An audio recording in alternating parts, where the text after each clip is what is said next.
Today is not a good day to be melting metal, but I'm going to go for it because it's not raining and it's just a little bit windy. In today's video, I'm going to be melting down some heat sinks and some hard drives. These hard drives have been disassembled and the only thing left is the shell, which is solid aluminum. As far as I know, this is actually some pretty good aluminum, so I expect a lot less dross from it. And you can see here, I have some dross from my previous cast that was left in the crucible. And I know a lot of people ask, how do I remove it? Well, I just wait till it hardens up and it cools down, and I just pull it out. In today's video, I'm going to be using my standard 12 kg crucible, which holds the hard drives pretty good. The last one sticks up a little bit more than I would like it to, and I try to rearrange the hard drives to allow it to sink in, but that's just not possible. But it's good enough. So as usual, I am using the Viver 12 kg double burner furnace, and if you'd like to get one for yourself, there is an affiliate link down below in the description, one for a 6 kg and one for the 12 kg. Now in this video, I don't even use the second burner. I only use one burner to melt down this aluminum.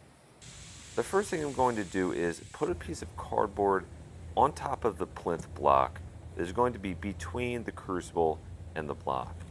This helps prevent it from sticking, so when I remove the crucible, it does not pull the block up with it.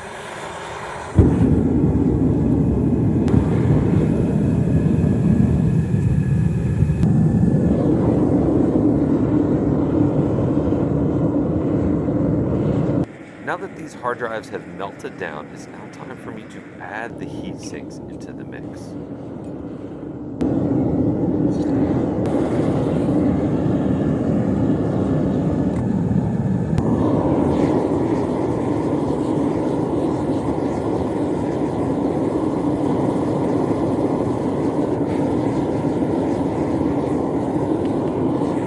Oh yeah, and all those little tiny pieces that are also aluminum that are inside of the hard drive.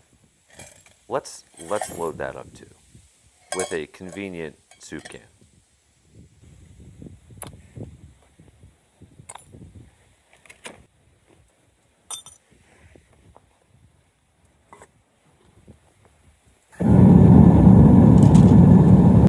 You always want to make sure you preheat the crucible tongs before grabbing that really hot crucible.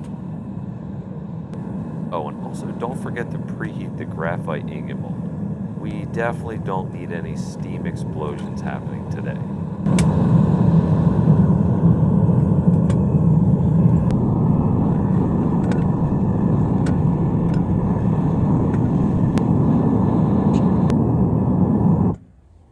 All right, everything is now melted down. It's now time to pull the dross to one side so I can easily just scoop it out with a spoon.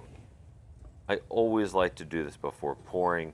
It really does make things much easier.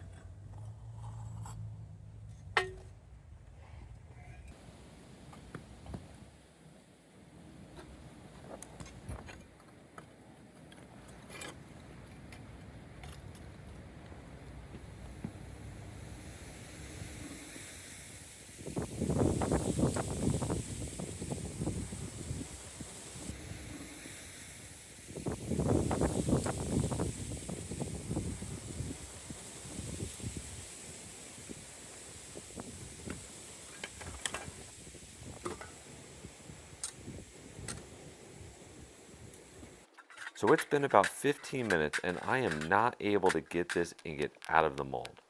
So unfortunately, I'm going to have to preheat a much smaller graphite ingot mold to pour into.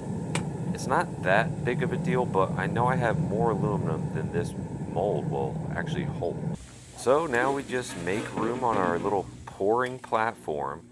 And oh yeah, have you guys noticed my nice little leather boot covers that I'm wearing? Guys, when you're pouring molten metal, always wear your personal protective equipment.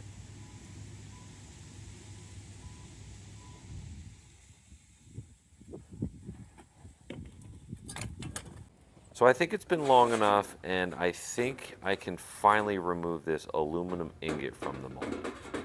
But as you guys can see, it's still giving me a problem.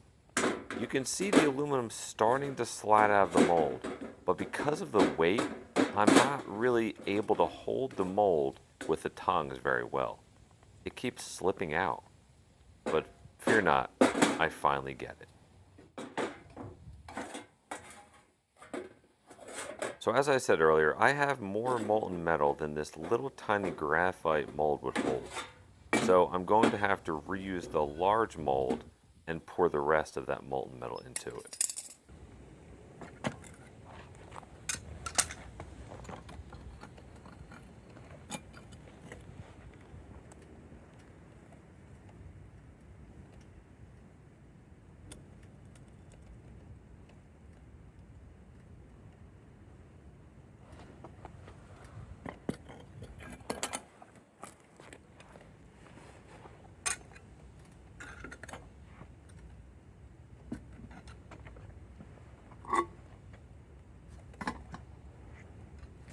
So guys, let's see how hot this ingot really is. I mean, it's been about half an hour.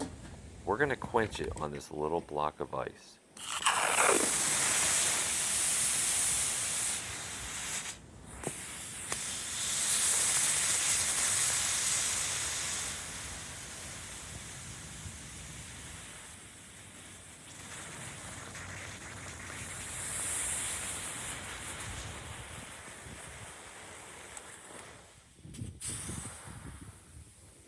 Yeah, it's still pretty hot.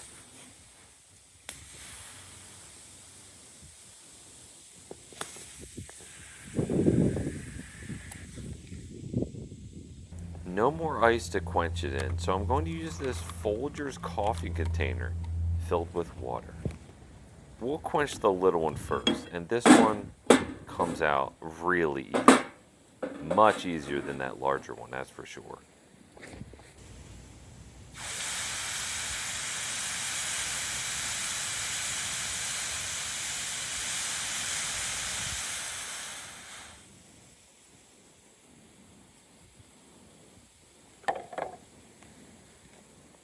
And we all know this one's going to come out easy.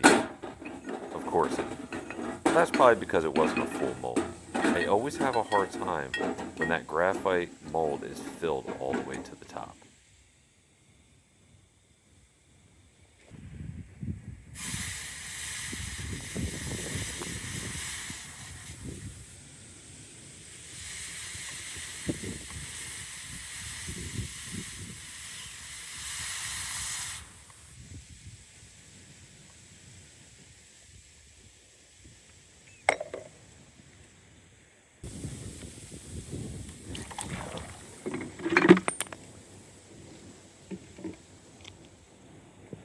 Alright guys, here we are back in the garage with these beautiful aluminum ingots. Obviously the larger one is the best one, but this one's pretty cool. It's like a mini-me of the big one. So let's get a weigh in and see what we got for clean aluminum from those hard drives and heat sinks.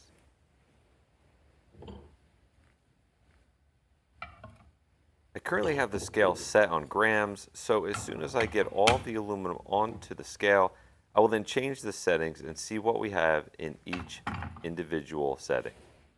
I have 1,284 grams, 1.284 kilograms, 45.3 ounces, and 2.83 pounds. Here is my current stack of aluminum ingots in my garage, and I have them all labeled from where they came from. And I already have some hard drive ingots. So let's add these hard drive ingots right next to the other hard drive ingots, to keep it organized.